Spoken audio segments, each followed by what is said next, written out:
hospital, so I haven't met you guys for a long time. Yeah, Prince, how are you? How is everything? I'm doing okay. Yeah. And your wife? How is your wife? Well, she's in the emergency room right now, and the doctors are with her. We have a very good doctor team take care of her. I had to rush her in the hospital because temperature went up very high this morning, and she had lots of water in her lungs, and there was some blood in it. So I called up the doctor. The doctor checked her out and said, look, we have to rush her to the hospital right away. We arrived at the hospital. We had a doctor team stand by, and they checked her out, and the first thing they found out that the infection, that was the reason why they took the leg off, because the leg was infected, and now there's again an infection in her leg, in the rest of the leg, you know. So the doctors treat her right now. She gets some antibiotics. Hopefully they get her stabilized very soon, but right now she's in a very critical condition. So she's in critical condition? She is in a critical condition, but I'm sure they're going to stabilize her. They always do that at UCLA, so it's going to be done. They work on her right now, and they pumped, soaked the water out of her lungs. So you have to see. Doctors give me an update every few minutes, and I will see what's going on. How high was her temperature? The temperature was over 100. It was very critical.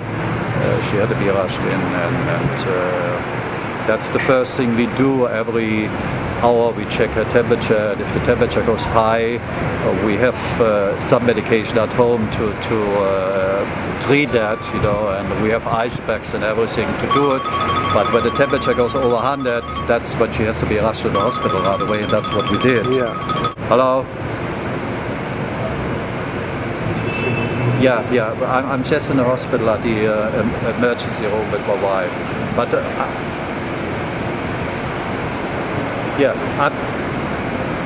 no, it's okay.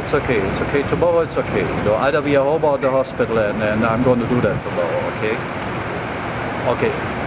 Yeah. No, it's okay. No problem.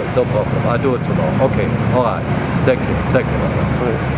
Let me ask you: is she aware of what's going on? No, she's not aware. She doesn't know what's going on.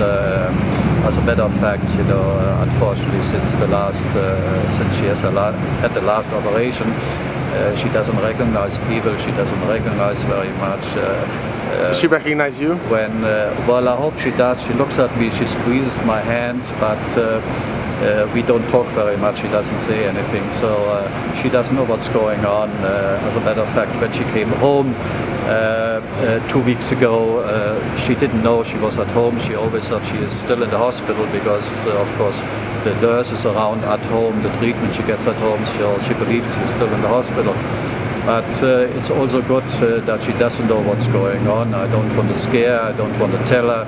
I don't want to tell her, look, your infection is back and they have to treat it again. I don't want to tell her those things, so I keep it for myself.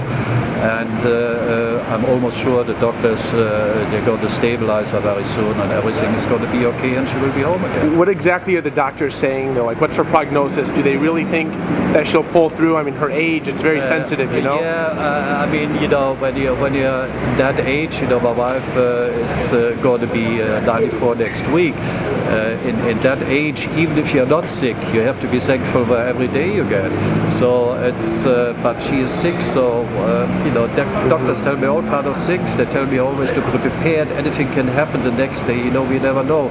So, but every time we came to UCLA, they right away stabilized her, and it's for me a very comfortable hospital, you know, and I feel very safe here. And for my wife, the safest place right now is being in the emergency room. That's where they have the doctors, that's where they have all the medication and the treatment.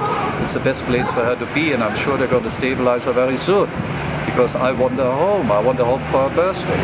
Now, what about, we saw the story that that there's a gold casket, a $40,000 casket. Is this true? Well, those people are full of shit. You know, how can you send somebody a casket for the birthday? You know, those are sick people. You know, really sick people. You know, I mean, So this is not true. The story is not true. Well, the story is true. The story is true. They sent us this fucking casket. You know, they must be out of their fucking mind. You know, to send something like to do that. You know. Oh, I see. Yeah. I mean, really, you know, it's insane. You know.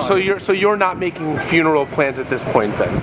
Well, why should I? My wife is alive. You know, why should I do that? You know, why should anybody send me a casket? You know, my wife is alive. My wife is not dead. You know, and she's going to would be for years to come. What's wrong with those idiots? The nerve of those people. Yeah, they really have a nerve. You know, they're sick people. They're really sick people. Yeah. Oh, that pisses me off. Any comment for her fans? Anything that maybe you want to relay or that she wants to relay? Well, any last words for her fans? Well, I get so many fan letters and mails and things like that, and so many flowers, you know, and unfortunately I can't answer everything because I don't have the time, but I want to tell her fans, you know, she's so thankful. I'm so thankful for people singing about her and sending us all the mails and those well-wish cards and all the flowers, you know. We are very thankful, and she will be thankful. If she would know what's going on, she would be very thankful to our fans. So thank you very much for helping us and singing about us and pray for us. Thank you very much. Prinz, thank you very much. God bless you. We hope she gets better, yeah? Thank you. Thank you.